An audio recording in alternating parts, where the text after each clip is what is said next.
And we're back for another Thursday edition of the Huge Pop Wrestling Podcast. And it's me, it's the M-A-T-T. Riding with me as always is my brother, Huge Pop. And our special guest this week is none other than the creator of, oh my God, I've been up since 2 o'clock this morning and I apologize. Here, I'll give you a hint. Oh, IWE. There we go. The creator and the producer of an amazing independent promotion here out of Houghton Lake, Michigan, the Creature Feature, John Campbell. Hello, Welcome. It's nice to be here. It's nice to finally be here. We've been talking about doing this for a couple of years now, and I'm glad that I'm finally here and able to be with you guys. Yeah, thanks, John, for coming on. It's been we've been talking about this since what? Like I said, 2 years. Yeah. And I will say this: 2 years ago, you gave me feedback, and I appreciate the feedback you gave. And we tried to improve, and so we're doing what we can. And I'm thankful that you came on the show tonight. Well, it wasn't so much feedback, like, because I remember you guys, Matt. I don't even know if you were even in the conversation yet, but me and Scott were, talking, and this is when you kind of like were first starting it, I think. But there was like, I'm like, okay, I'd love to be on. When are we doing it? Oh, well, I don't know. Oh, okay. Well, where can like I send people? Yeah. Like, do you have like a Facebook page or something? No. So I was like, wow. Well, we'll get, so like, yeah, it wasn't so much like feedback. It was just like, I knew you guys had the talent to really do something. And then when I went to the Huge Pop Facebook page and saw that you guys had like over 2,000 some odd followers, I'm like, that's awesome. You guys are kicking butt. So, congratulations to you guys. Well, thank you. Appreciate that. And yes, we've been working hard, and we took your advice. And I mean, again, right after that, I can remember the conversation. I was talking to my wife. I said, I've got to create a Facebook page. It's 10 o'clock at night. I got to create a Huge Pop Wrestling Facebook page. And then that happened. And then we did other things. And then Matt, we're always continuously making this podcast better. We switched to StreamYards this last, 2 months ago. Yeah, it's amazing. So we're good with that. And I think what helped us a lot too is switching over to, and I reached out and made a lot of friends in the wrestling community via TikTok. Yeah. Scott and I both have close to 1,500 followers each on TikTok. Heck yeah. And I need to get on TikTok. Like, everybody's telling me I need to get on TikTok. I'm not a technologically like savvy person. So like, it's like anything I would post on TikTok, I would post on like my Instagram or on my Facebook anyway. And like everybody has Facebook at least. So right. Yeah. I probably should though. I should probably just follow that advice and get on there, but I just haven't yet. Now I've met a few other indie wrestlers through that.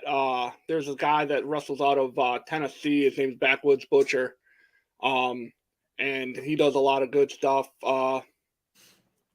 And actually, I'd like to really push this out there. We need to keep him in our thoughts and prayers as well, because he's going through a lot of stuff. So he's got a lot of health issues right now. So nice. Anyway, yeah. Razor says, Razor4515 says IWE. Hey, must be a fan. Thank you for the support, Razor. We really appreciate that. We need it now more than ever with everything that I have going on. Yeah. So I love turning on the TV and seeing IWE signs on Monday Night Raw. That's like so awesome. Yeah, it's like so wild to me. Like, and it's crazy like how much this has just really exploded from nothing. We built this from like the ground up. We had no help from the Michigan independent wrestling scene. We still don't. I made like a little post earlier about being on the podcast today and just how nice and refreshing it is to like have podcasts out there that aren't biased toward like certain promotions and things like that. Like, I just coming right out and say IWE gets like no support from the Michigan wrestling community. There's like all kinds of Facebook pages and podcasts and stuff out there that like solely focus on Michigan wrestling. And IWE to this day, the only time we've ever gotten any press or praise on any of those sites is when I won a fan poll contest of like most popular wrestler or something like that. And ever since then, they've actually shut off the ability for fans to vote. Now they have like a committee that votes. So Really? I just find that they're just like so anti, we want nothing to do with you, we want nothing to do with your company, that like, us winning. And then when I won the fan poll, it took them about a week to like even acknowledge that I won like the fan poll. So well, that's where that's where my first question was going to come from, man. I remember meeting you on the streets of Harrison, and you told me you're The mean streets it's of funny, Harrison. you make it sound like I was like a homeless man or something. no. I met you when you were like rummaging through this dumpster and things like that, which isn't too far from the truth, depending on when you might have met me. But and things have improved since then. you were talking about how you were a wrestler, an indie show, and I asked where you did your recordings, and you were telling me from a garage. And I remember seeing video of a garage with maybe 7-8 people.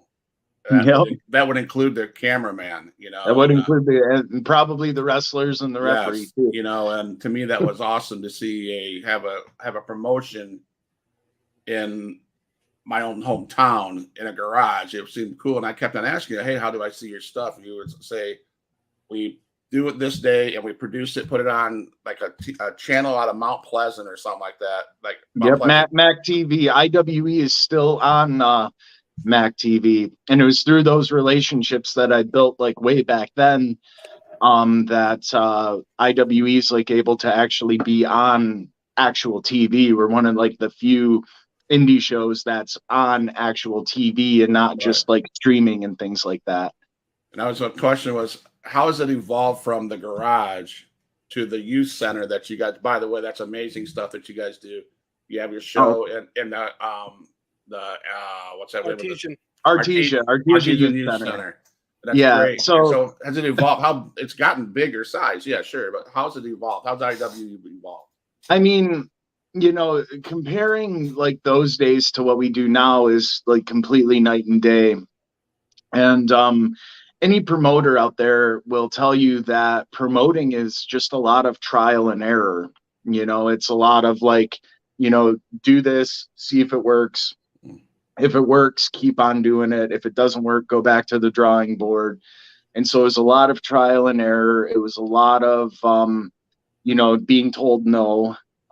We went from, because the promotion you're talking about like wasn't even like a legitimate promotion, but a lot of what we did back then evolved into what IWE is today. So there's a period in time there where I got trained professionally, and just a lot of the guys from those days got trained professionally, and we were working the independents, and a lot of us didn't really like it, didn't like how things were run, didn't like how people were treated, stuff like that.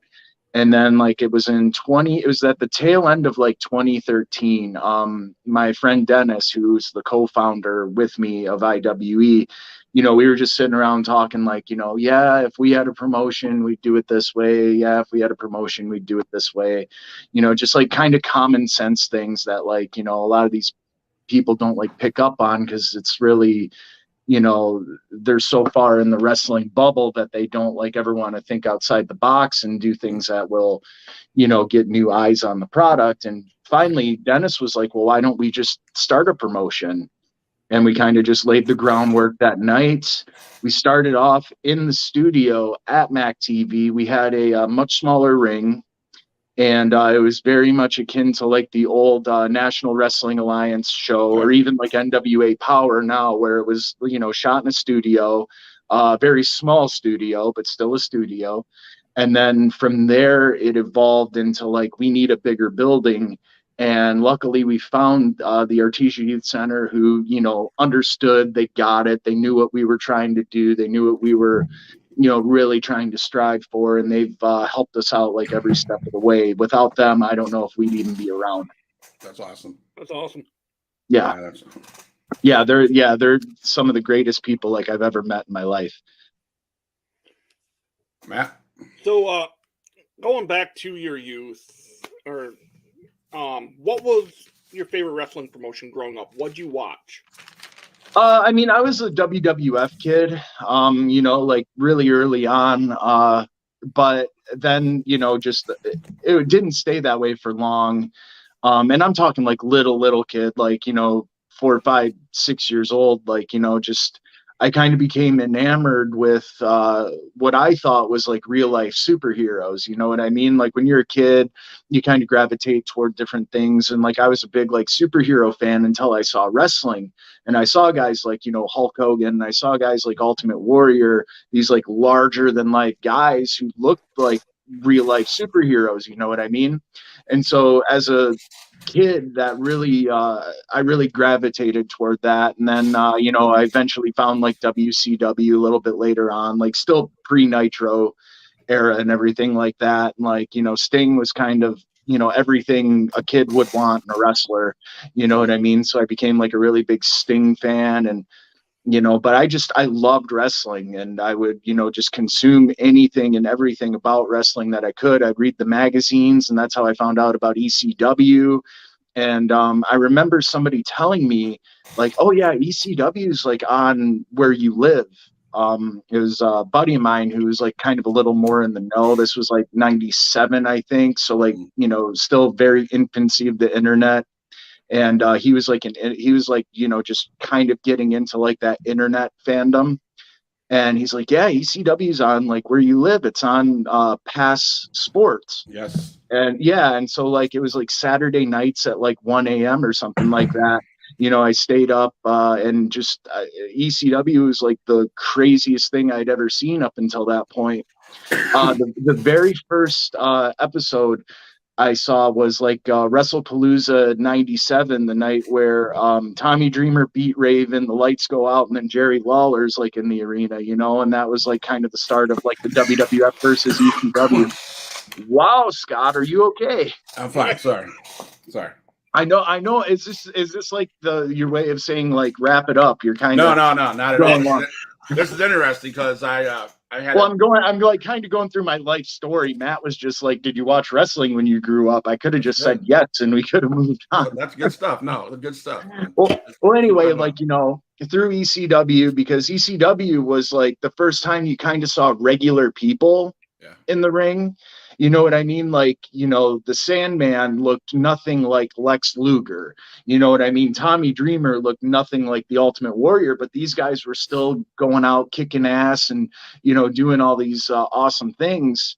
And that was kind of the first time I was really like, you know, these guys don't really look like those guys. Maybe I can do this, you know? And so it just kind of like sparked from there. And I've always really been a big fan of like punk rock and just kind of like do it yourself culture. And ECW really felt like, you know, do it yourself culture. It really felt like, you know, that kind of homegrown grassroots, like this is organic. This isn't like, you know, a big corporation like trying to be edgy like WWE kind of did later. You know, so like stuff like that I really gravitated toward too, where it was just kind of like, you know, take your own reins and make your own story and just kind of, you know, do it that way. And I guess that, you know, really kind of kicked over into adulthood because that's what we're doing now with IWE. You know, like I said earlier, we've gotten no help from anybody. This has all been homegrown, grassroots, you know, fans just really digging what we're doing and a lot of word of mouth. Nice. So Did you ever have a chance to meet Bill Alfonso from ECW? Nope, never had the pleasure.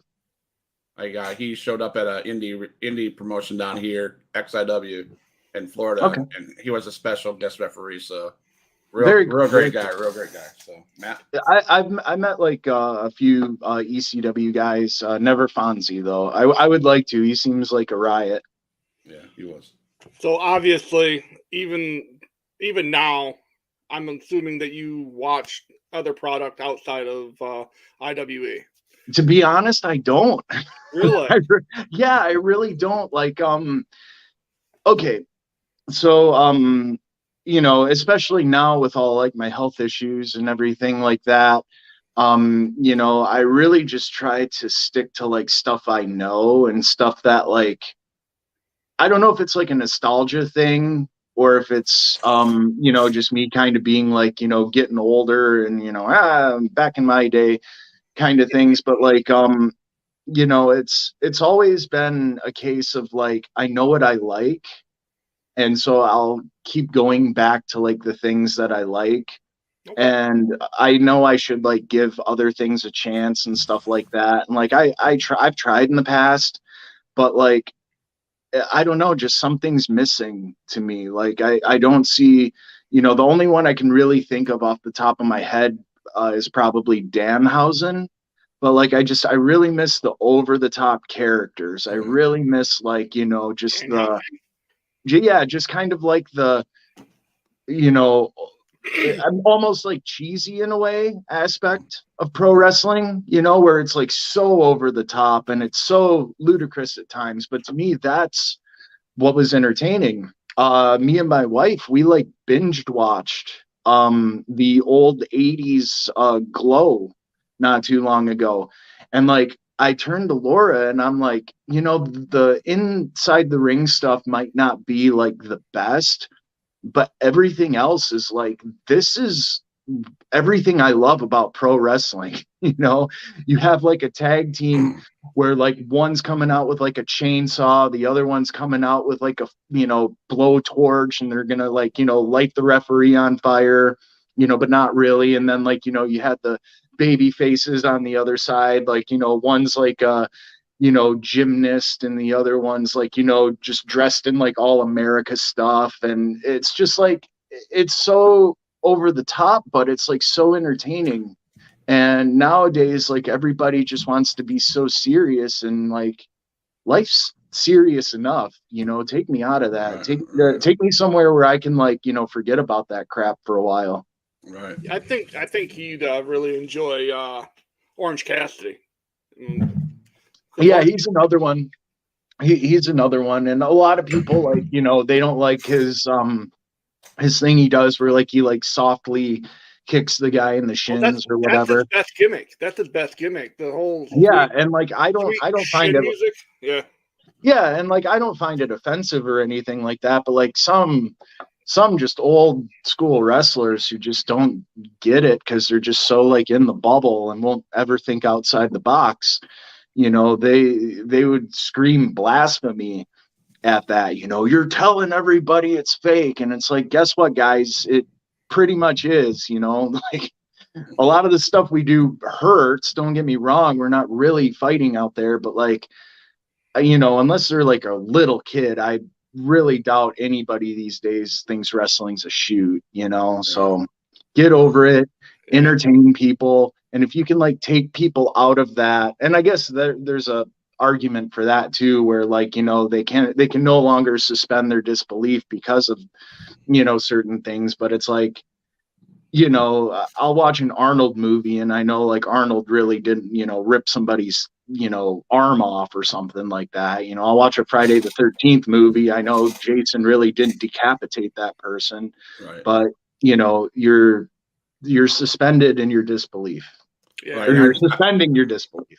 You know, and that's one thing I like about wrestling. I tell everybody, you know, I got into wrestling because we work with children. We work in foster care for the last 10 years. And as part of my self-care, I turn to wrestling. That gets the hour that I spend on here with you and Matt and whoever. I get away from reality. You know, I don't have to worry about what's going to happen at 4:00 for this 1 hour or whatever. Yeah. You know? So I love that. And I got to take time. Our viewers that are watching, Wildcat MC says, "What's up, guys?" And Hey, Wildcat. Nightmare and Gaming says, "Creature feature." Hey, Nightmare Gaming. So my question for you is, John, the Canadian John Campbell, Yes. versus the Creature feature. Who wins that? Creature feature is a lot more like my actual self. When I started doing the Canadian gimmick, Gentleman John Campbell, it wasn't something that I necessarily came up with on my own. I was traveling with a couple of guys, Cody Kelly, Nick Van Core. Both of them are no longer in the business, sadly, because they were both so great, just injuries and real life and stuff like that. But we were traveling around together. We had all broken in the business together. And so we decided, like, hey, let's, kind of stick together. They're like tagging us up and teaming us up anyway. What can we do for like a faction or stable or something like that? And we were all like really big Bret Hart fans, still are. And we really dug like the old Hart Foundation when they were doing like the pro Canada, anti-America. And when you first start off as a wrestler, a lot of times, at least in my experiences, people will start off as heels because it's easier to get people to hate you than it is to get people to like you. Right. So we were just thinking, like, what can we do to, like, get these people to hate us, other than just the standard old heel crap, and then we decided, well, okay, my grandparents are Canadian. I sound Canadian. So, why I think it was Cody Kelly who came up with the idea. Why not be Canadian? I came up with the name Canadian Hit Squad.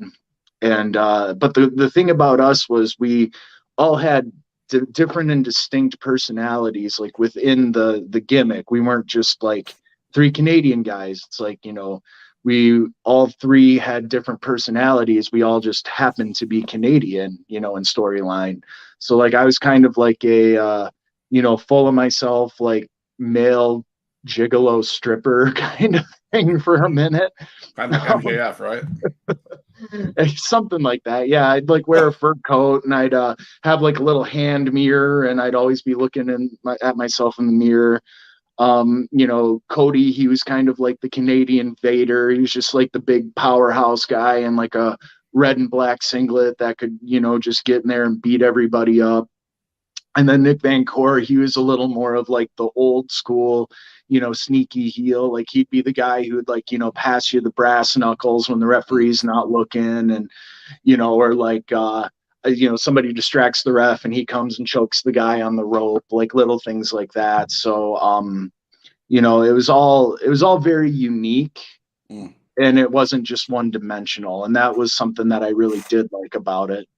But again, it just really wasn't my idea. And that's like so far and away of like who I am actually. A lot of people will tell you that the best gimmicks are just, somebody's real life personality turned up to, 11.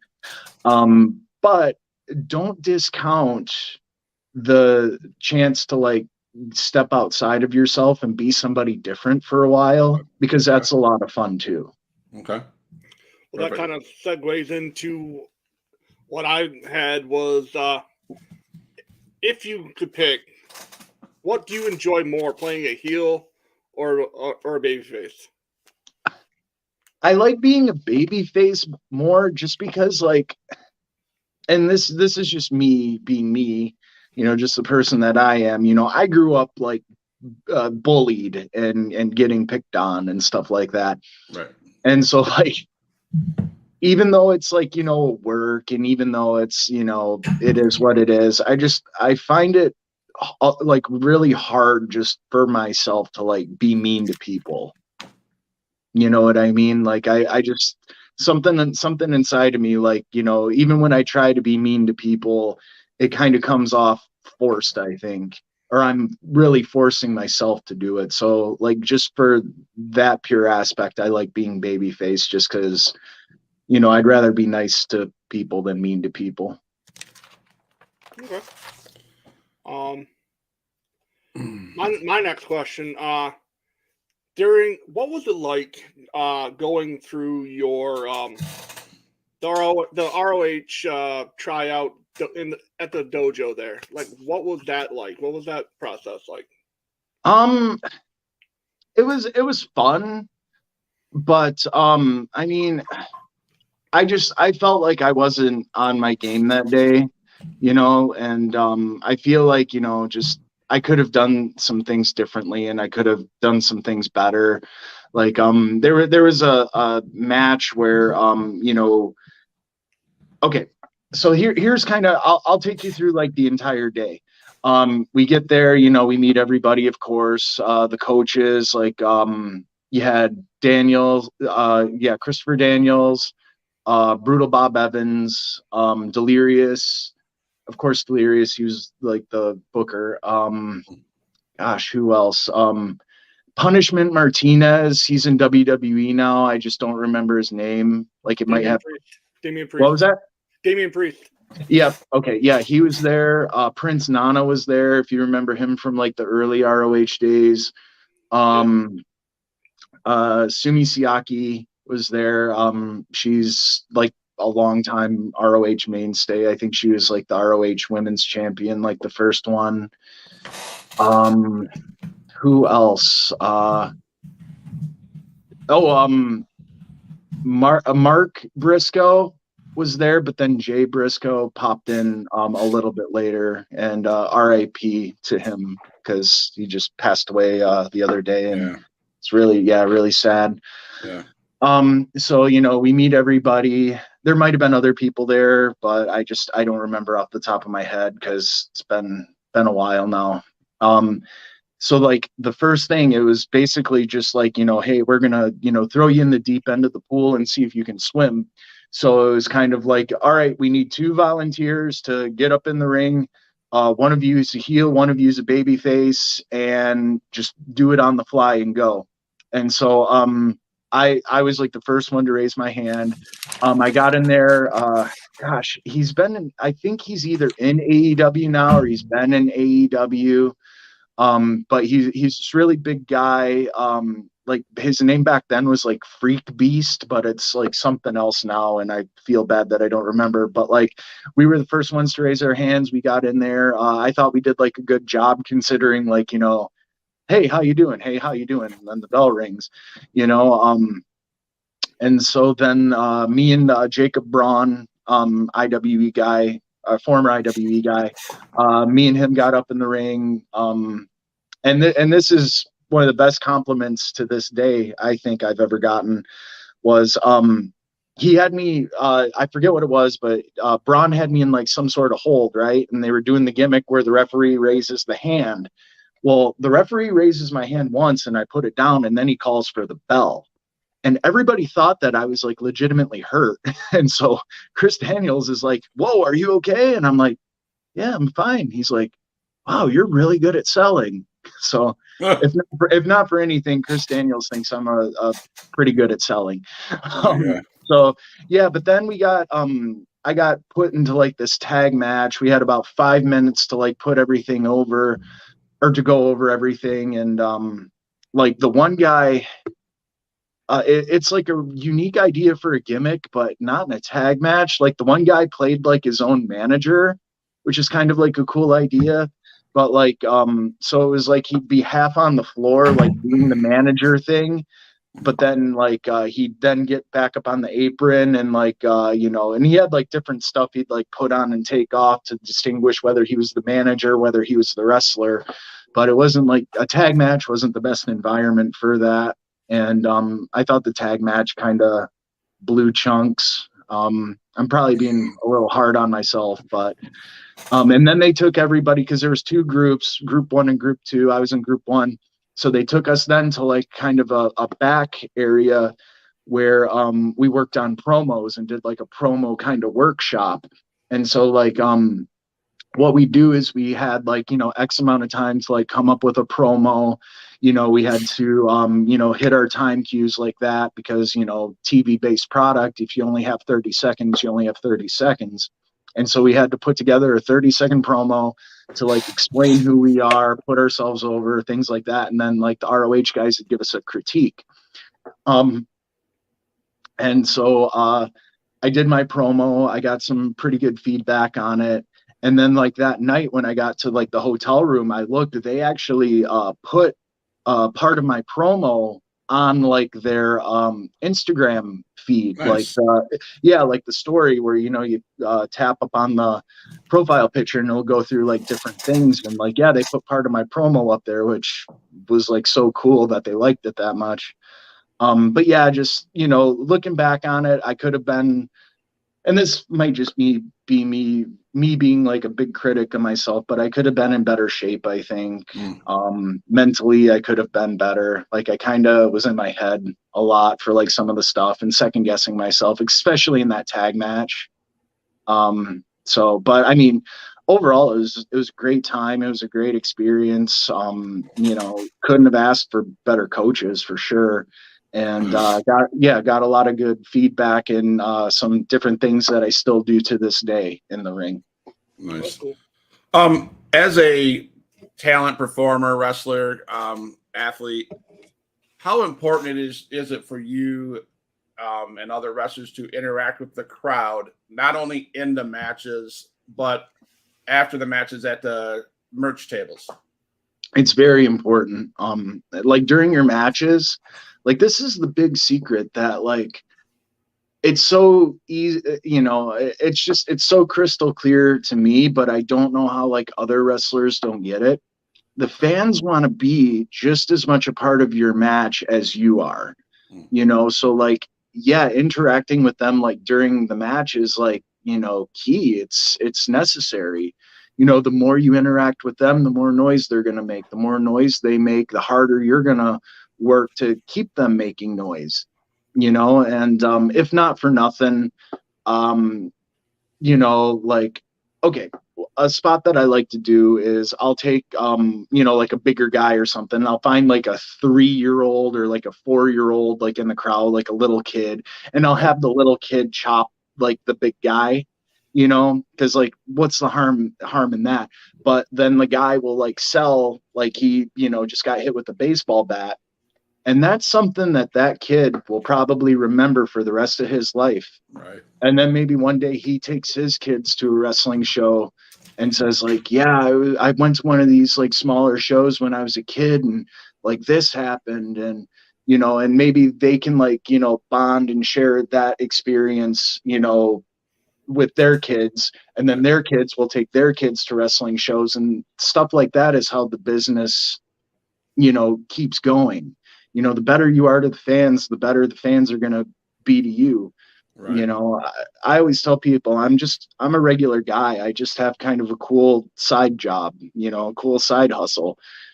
Anybody that wants to come up to me and talk to me, and that just means the world to me, because again, I'm just a regular guy. But like, if you dig what I do, like, thank you, 100% extremely grateful, because without the fans, we're nobodies. We're nothing, we'd be wrestling in an empty arena. And then what's the point in that?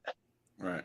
I got to make sure that I let Andrew know in case he, because if Andrew got a hold of somebody, he's going to give him a good chop. Like, I mean, there you go. Right.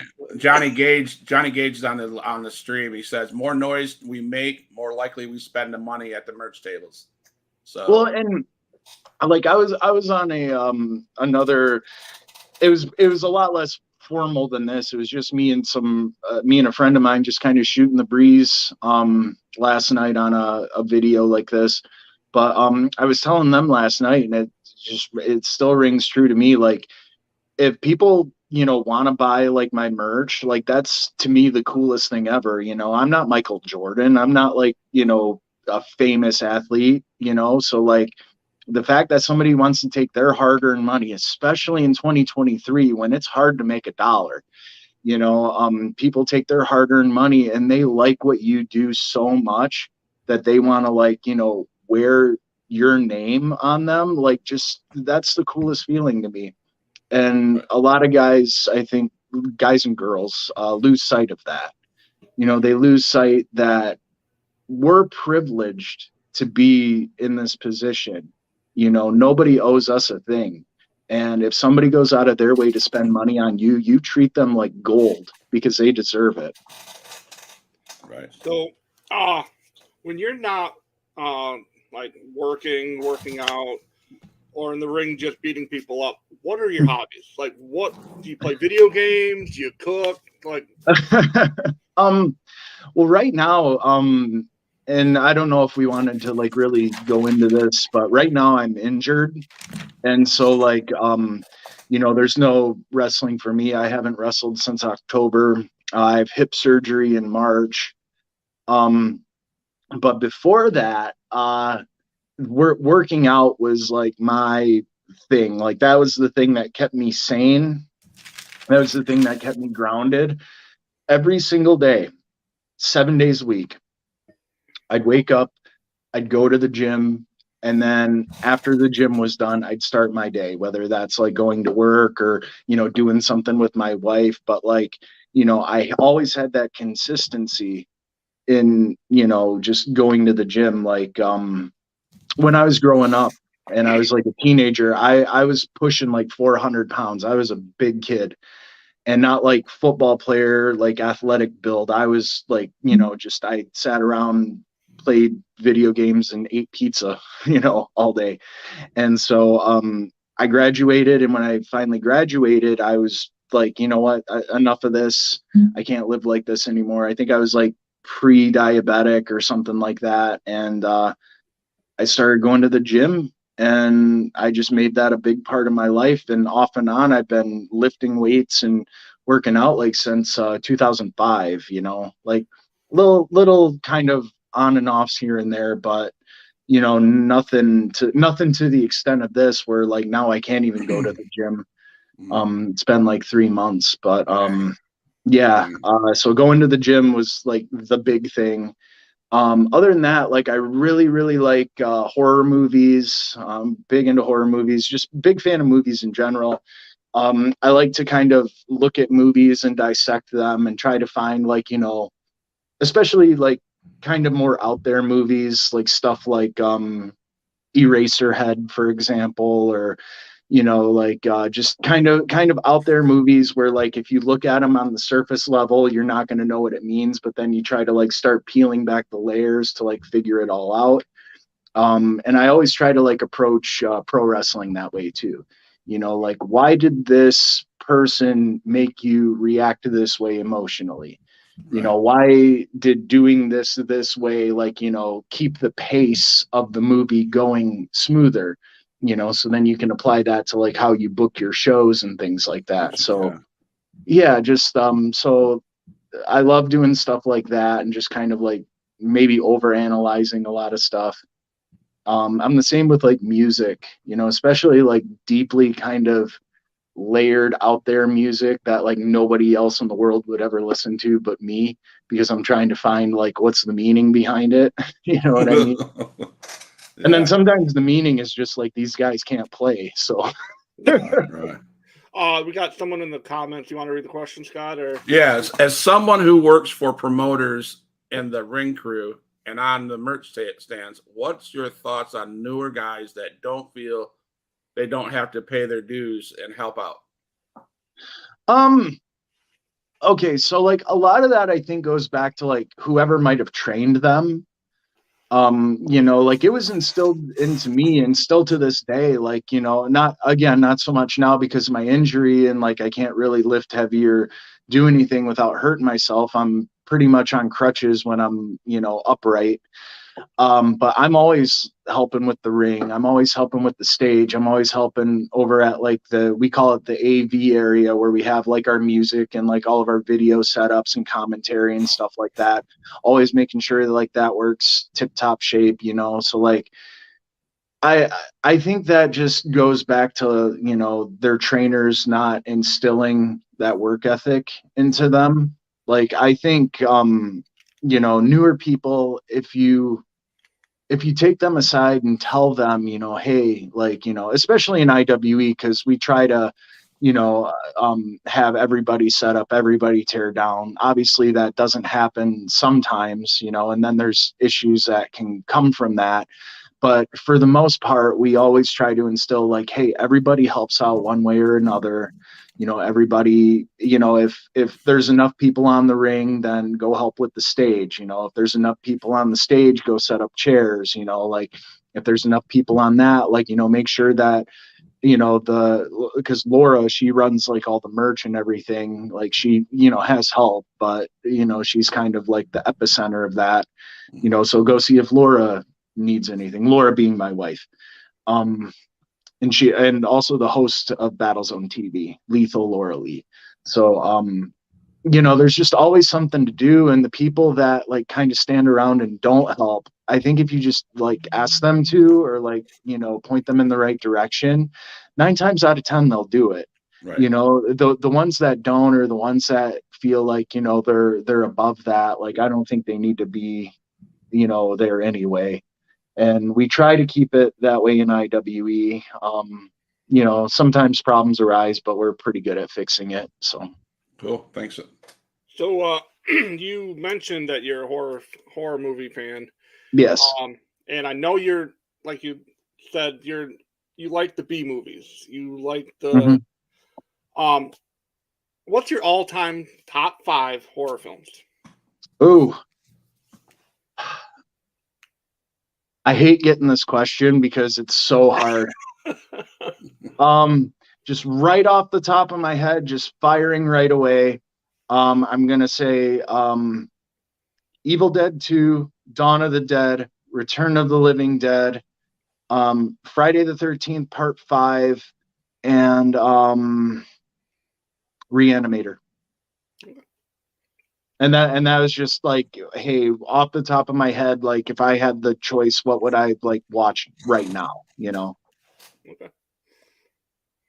Hey, John, how important is it for the refs and the wrestlers to work together, train together to make the match run smoothly? Refs, obviously, they got to do some training, I would think. Yeah. To make things go smooth. It's very important, especially like if you get down to, say, Memphis, where a lot of locker rooms are still kayfabe locker rooms. You have like the faces on one end of the building and heels on the other end, so you don't even get a chance to like talk out your match. It's very important. The referee is, integral to a good wrestling match. You can have a bad referee, and a bad referee can ruin the greatest match you've ever had by, slipping up or screwing up.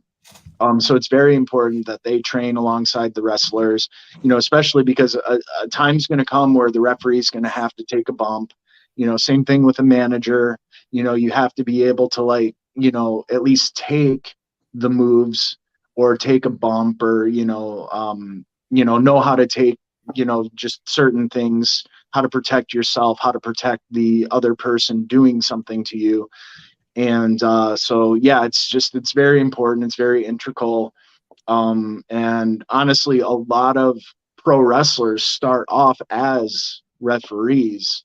So, it's kind of like one hand washes the other, where, they're in there for pro wrestling training, but, they just happen to need a referee that day. So they'll train, pro wrestling trainees on how to be a referee also. A lot of schools will. Gotcha. You got another one, Matt?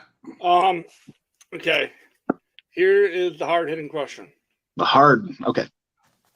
Who is the greatest WCW champion of all time? David Arquette. Thank you. Thank you. Oh, shit. Thank you. That is amazing. And I didn't even tell you. No, you didn't tell me. I saw the hashtags. Oh. I saw the hashtags and I was able to put 2 and 2 together. That's nice. It's something that we're doing. Over on TikTok. It's just something that the wrestling community were really trying to push that. We're trying to get them. We have several hashtags we use. Hashtag David Arquette is the greatest WCW champion. We have hashtag David Arquette Royal Rumble 2023. That'd be cool. Like Have you seen the documentary You Can't Kill Yeah. David Arquette? Yeah. Yeah, it's so good.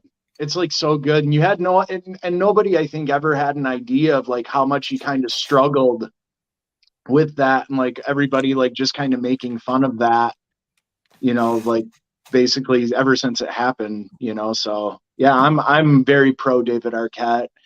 And I wasn't offended when they made David Arquette the champion. I thought it was actually like a really cool moment watching it. I think I might have been like 14 at the time or 15.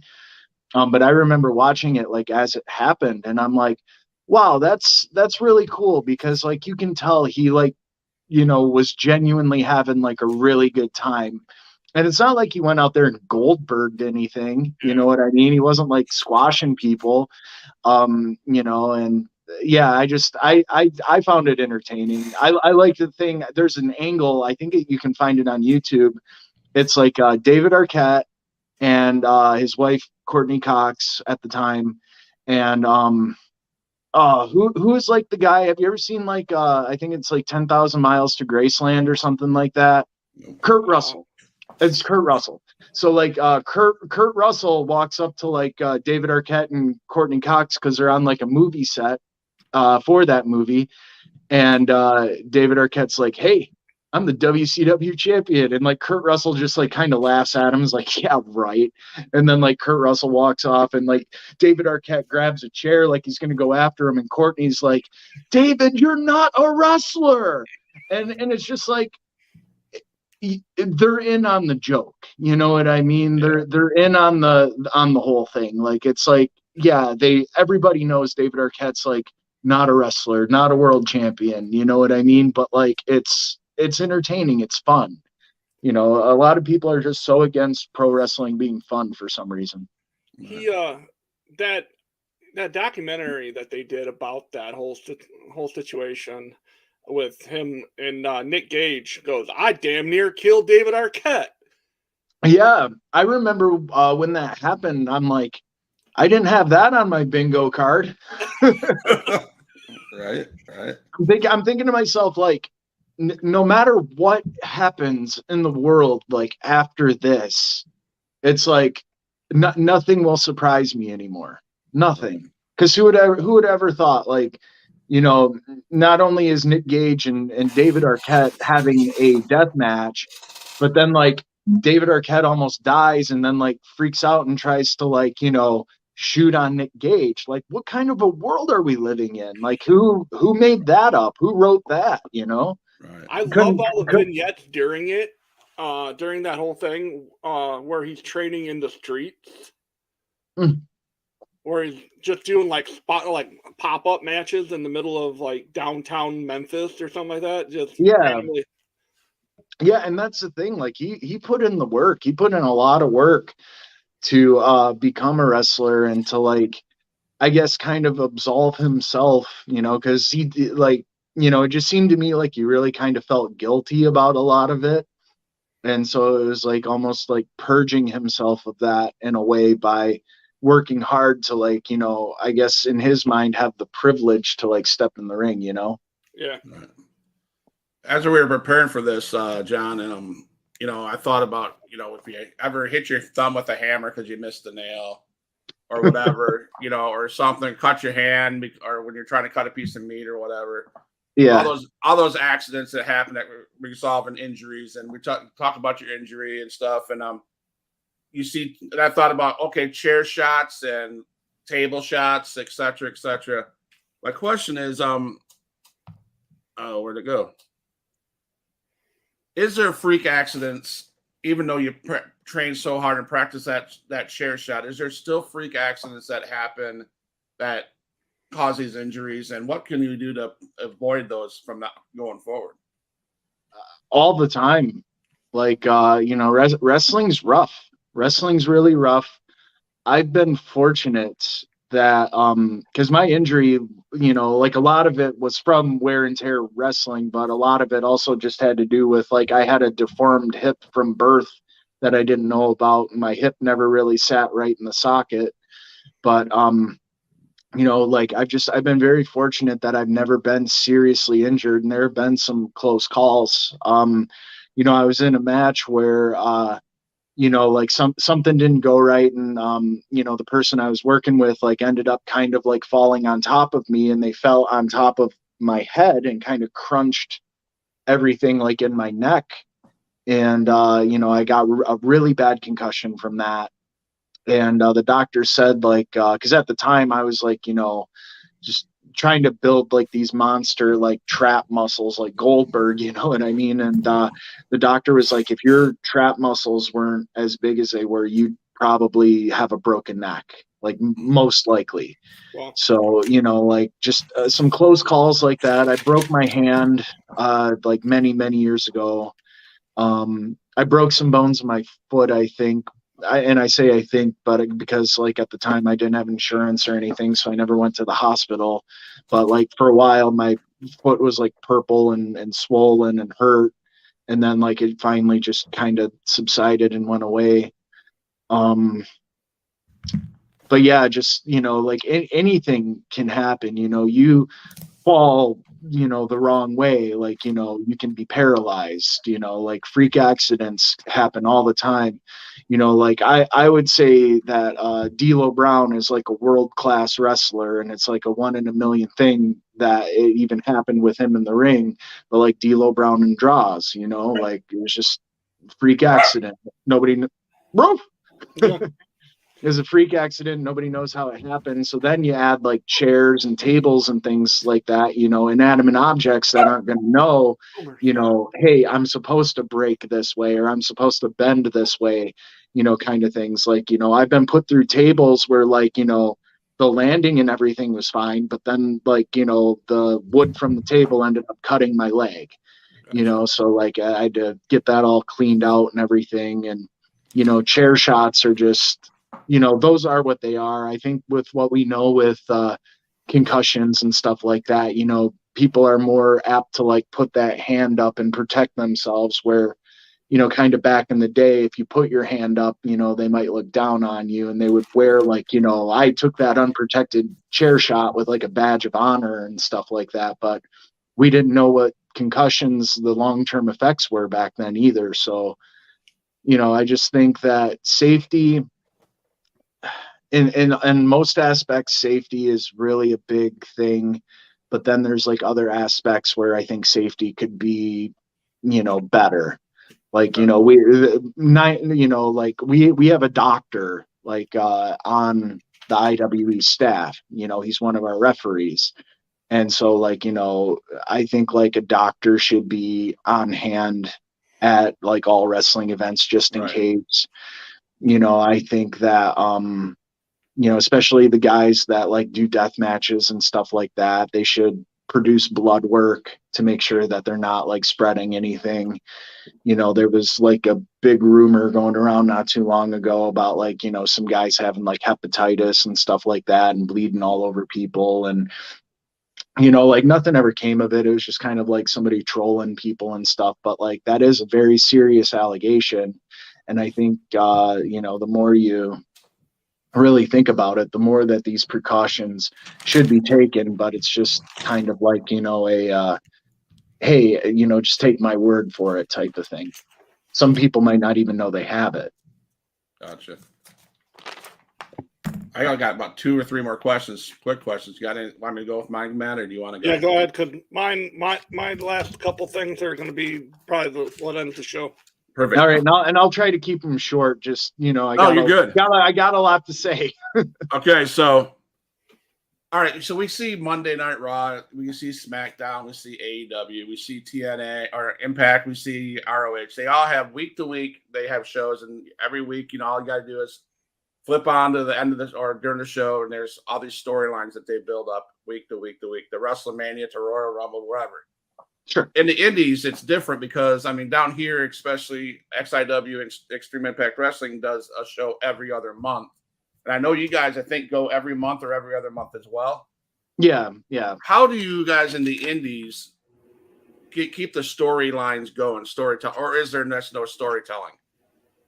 I can only speak for like what we do at IWE. I can't really speak for like other indie promotions, but we always try to put things out there, like especially between shows, to like, you know, kind of refresh the memory of Okay. you know, people, like, you know, oh, that's why these guys are fighting, you know. So like we'll have our wrestlers, like, you know, do promos, and we'll put them up on our social media and stuff like that.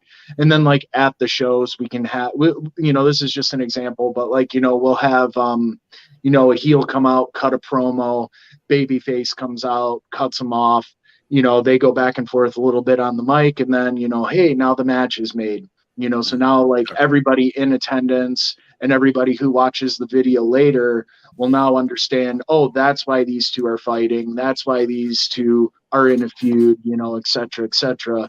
You know, there's always little things that companies can do that don't have the benefit of like weekly TV to connect the dots, and a lot of them don't.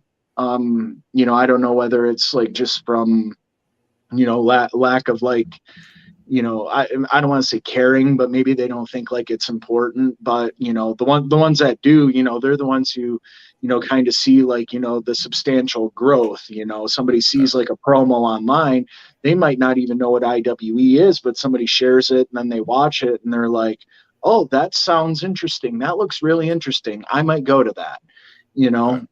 Yeah, just different little things like that you can do to tell the story without like, you know, having that weekly episodic television. So social media is pretty big for you guys. I mean, I know the more we promote the show, the Huge Pop Wrestling Podcast, the more viewers we get. If we don't promote the episode, we don't get that much. So social Yeah, media basically is where to go on an independent scene, probably, right? yeah, absolutely. But in order to get like more butts in the seats though, you can't discount the, you know, just kind of grassroots going out there meeting people kind of thing. You know, every like before a show, like maybe about 3 weeks out, I'll go to Staples and I'll get somewhere around like 300, 400 flyers printed.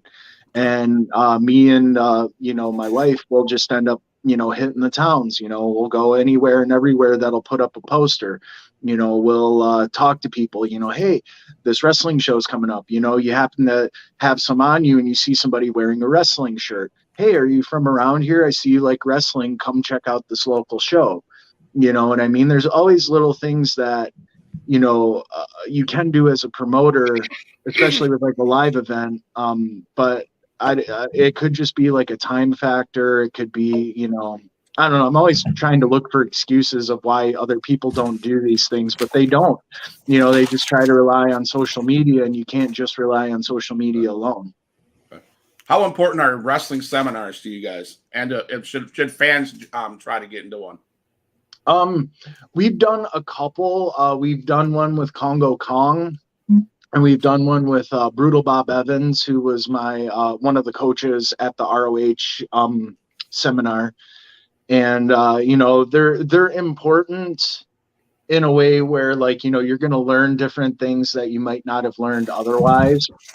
But you have to like really be careful, because then there's like some seminars out there that, and I'm not saying they all are, but some seminars out there will just be the guy, you know, taking your money and like, you know, just telling you things, and you don't even get like really any ring time.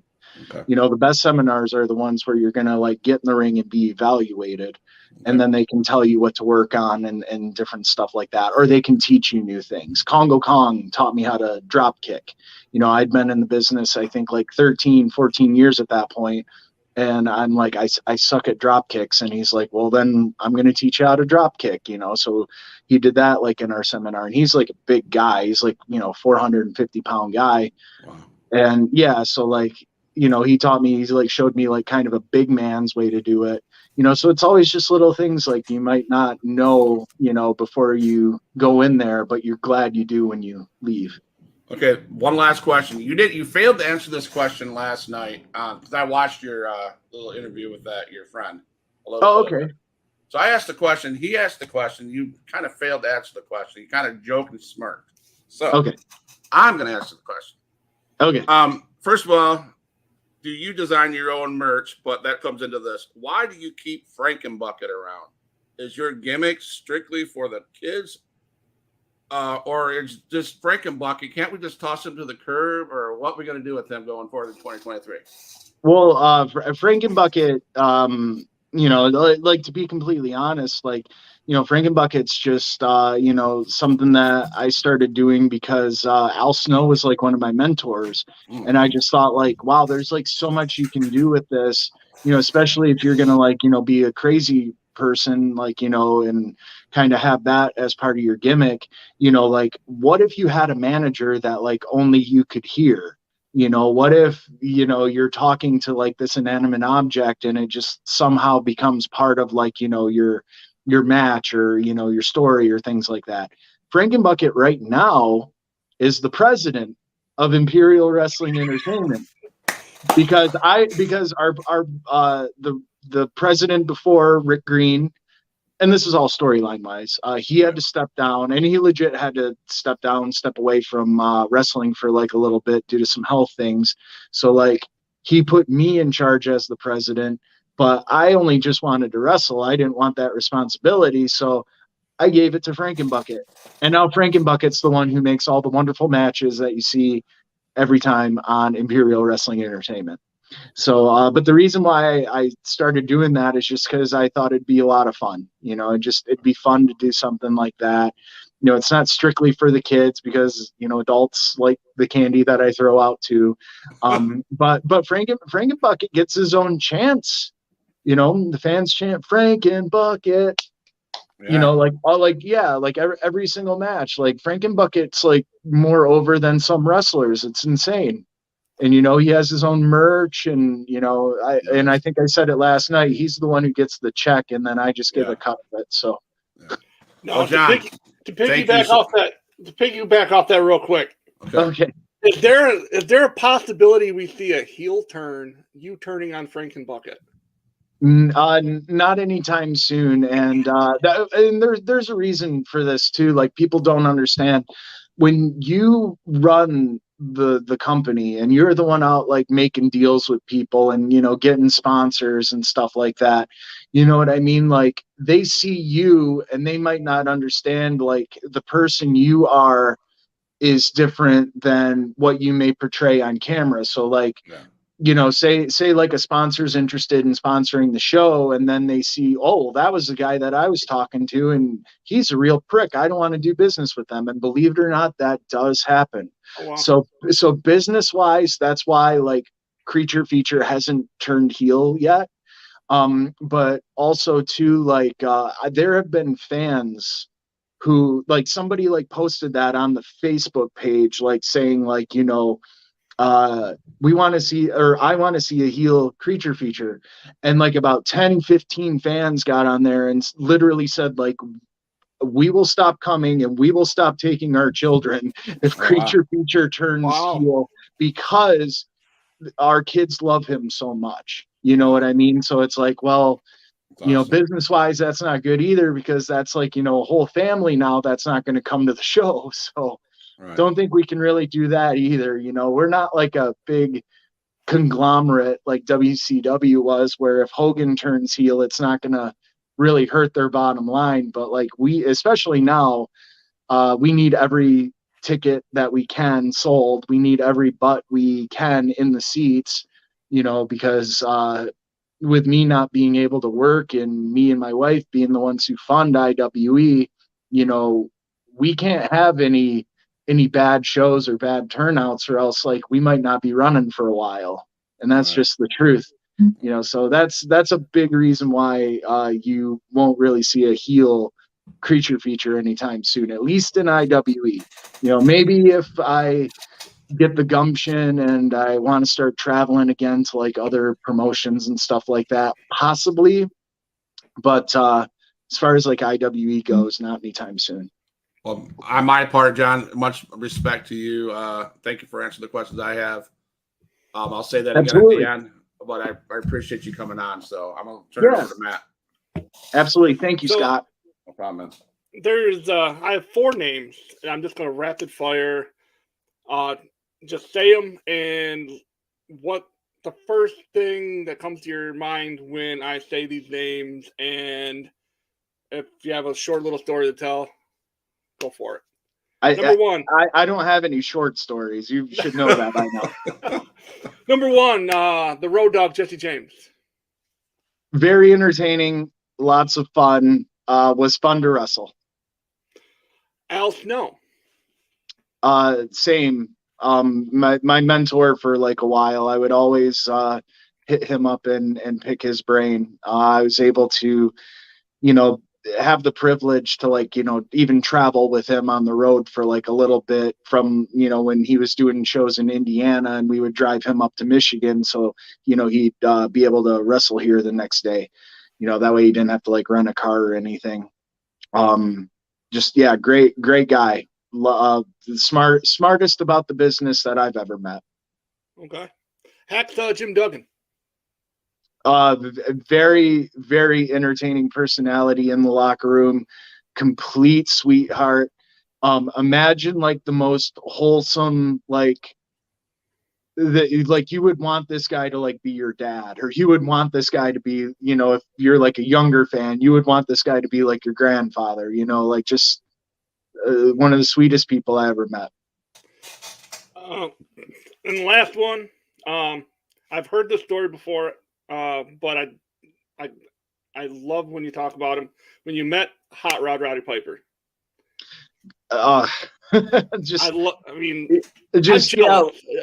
I'm being completely honest, he's one of my. I love the heels, and he to me is the epitome of a heel, and he is like the bar, like the standard. Yeah. Also, like one of the most wholesome, nicest people I ever met. When I met him, I was very, like sheepish, because especially back then, like it was kind of and it's so stupid, and I wish I could like get this time back, especially like, with the people that I actually got to get in the ring and wrestle with, and work with. But like, it was very taboo in a way to like want to get your pictures taken with big names in the locker room if you were a wrestler. Like other wrestlers like kind of looked down upon that like back then. And I said, you know what? Screw it. I'm probably never going to get another chance. I'm going to go and see if I can get my picture taken with Roddy Piper. And I'm so glad I did, because then he started asking me the questions. He's like, how long have you been in the business? Do you like it? Where have you, where's the furthest that you traveled? Like just, he's asking me questions, and his exact words were like, because he could kind of see it on my face, and I might have even said it like, it's so crazy. Like, you're asking me the questions. And he's like, kid, everybody knows my story by now. And it's just like, he genuinely wanted to hear about like what me and, because I wasn't alone. My buddy, well, he's not my buddy anymore. I won't even bring him up. But I was there with just a former friend of mine who's also in the business.